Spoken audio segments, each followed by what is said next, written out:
Okay plus one class नया topic लेके चलते हैं। Power associated with the torque. Power is represented by P and torque is represented by टॉ।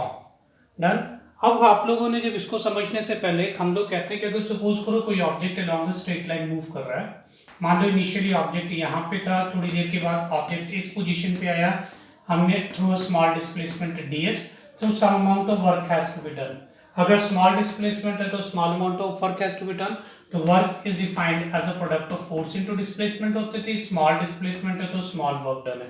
कब? जब object along a straight line move कर रहा है। अब सपोज करो ऑब्जेक्ट जो है वो सर्कल में मूव कर रहा है, naturally through a small displacement d theta, done, that is called as angular displacement. तो some amount of work has to be done. तो मैं कहता हूं small work done in rotating the object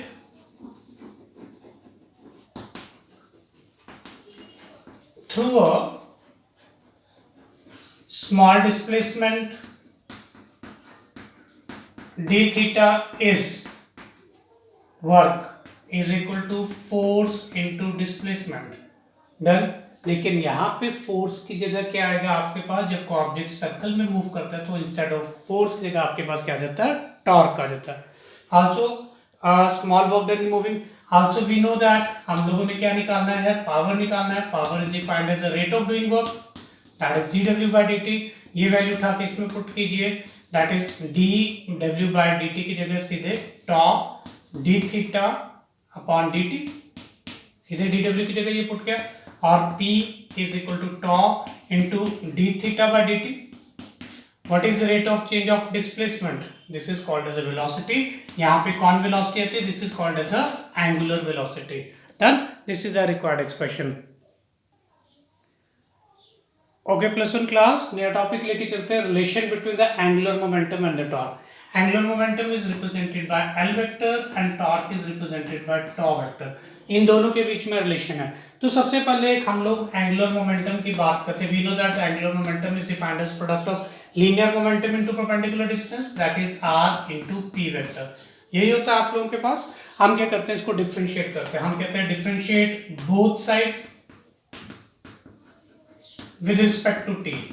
हम लोग टाइम के साथ इसको डिफरेंशिएट करते हैं, that is dl by dt। This is equal to d by dt of r vector cross p vector आपके पास। ये this is the sign of vector, right. हम क्या करते हैं? इसमें प्रोडक्ट रूल लगाते हैं। आपको पता होगा जब डिफरेंशिएशन का हम लोगों ने दो फैक्टर्स, आप लोगों के पास दो वेरिएबल दिए थे, तो हम क्या कहते थे? First as it is differentiation of second plus second as it is differentiation of first. हम लोग क्या करते बेटे? वही चीज यहाँ पे एप्लीकेबल कर रहे थे, that is dl by dt as it is first as it is differentiation of second plus second as it is differentiation of first आपके पास, right.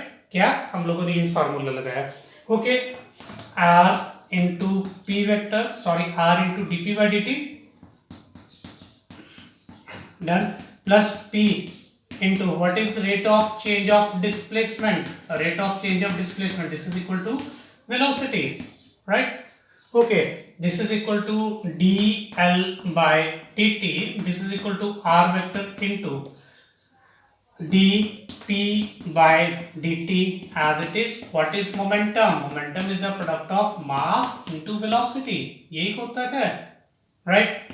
Substitute the values mass into velocity. जब आपने vectors के case में पढ़ा था तो same vectors का जो क्रॉस प्रोडक्ट होता है that must be equal to 0। तो इस सारी की सारी टर्म तो आपके पास हो जाएगी 0। तो आपके पास बच्चा क्या? आपके पास जो बच्चा क्या है वो मैं यहाँ पे लिख रहा हूँ, that is dl by dt, this is equal to r vector into dp by dt, done. By Newton's second law. Newton का सेकंड लॉ क्या बोलता था? That is the rate of change of momentum is directly proportional to the force applied. अगर आप इस चीज को यहाँ पे पुट कर रहे हैं तो dl by dt, this is equal to r vector cross f vector, force into perpendicular distance, this is the torque. तो यानी this is the required expression between the angular momentum and the torque, this is the required expression.